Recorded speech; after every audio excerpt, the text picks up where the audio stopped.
Hej, jeg skal forklare, de her 10 sætninger, og jeg vil bare starte med at læse dem op på spansk, og så bagefter vil jeg så oversætte dem, og så vil jeg så gå dybere i at forklare de røde ord i hvert fald. Så hvis vi starter med bare at læse op her, så den første sætning: Los abuelos de Alba viven cerca. Så nummer 2 sætning: Su hermana es rubia. Og den tredje sætning: Llevas una jaqueta muy bonita hoy. Den fjerde sætning: Elena tiene un novio de Italia y entiendo italiano. Og så den femte: muchas chicas en la clase. Og så den sjette: Me gusta aprender español. Og så den syvende: Mi madre no es de España. Den 8. Peru es un país que está en Sudamérica. Den 9. La madre del novio es simpática. Den 10. Mis amigas y yo somos de Mallorca. Nu vil jeg så lige oversætte de her sætninger. Så den første, det er Albas bedsteforældre, de bor tæt på. Og nummer 2, hendes lillesøster har lyst hår. Den 3. Du har en meget flot jakke på i dag. Den 4. Elena har en kæreste fra Italien, og jeg forstår italiensk. Den 5. Der er mange piger i klassen.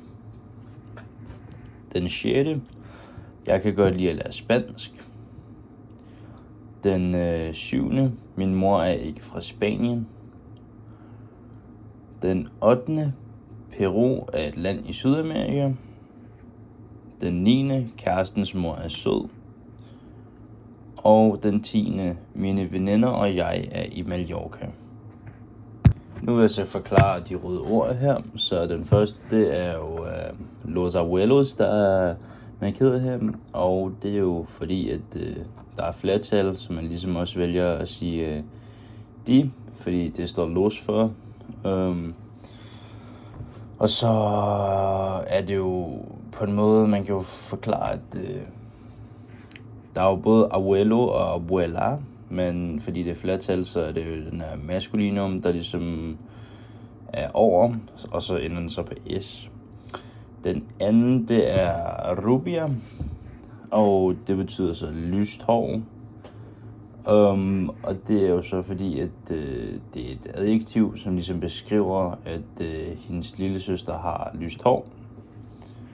Så den tredje, det er muy, og det er fordi, den er foran, det kan både være foran et adverbie eller et adjektiv, og den hjælper jo ligesom med at beskrive jakken her i det her tilfælde, at den er meget flot.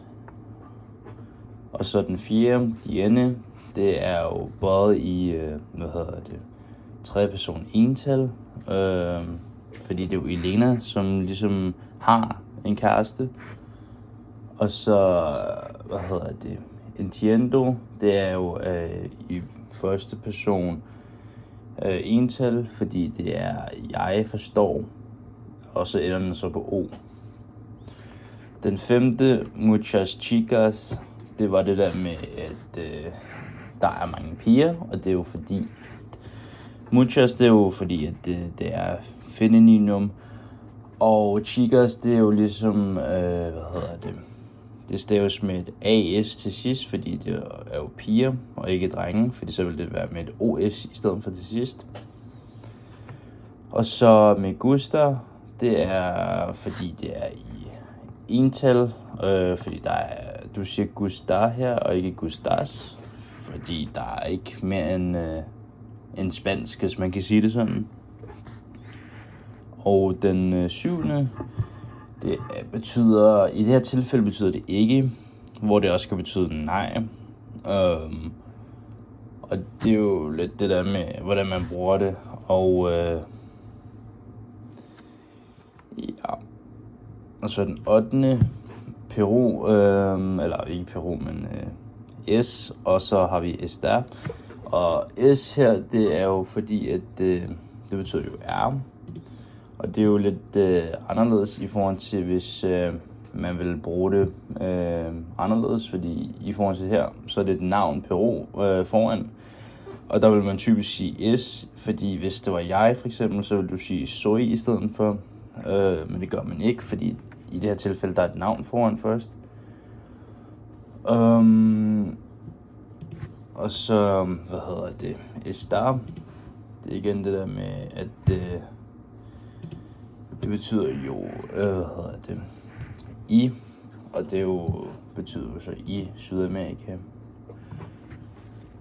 Og så den 9. La madre del novio. Og det var det der med genitiv, at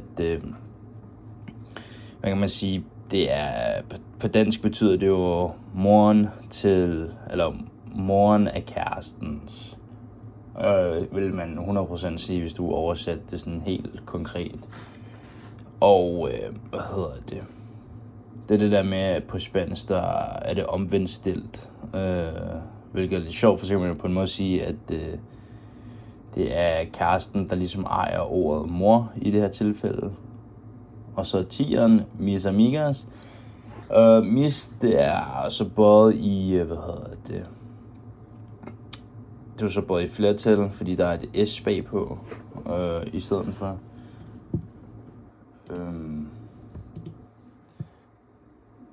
I forhold til, det er hendes veninder. Så ja.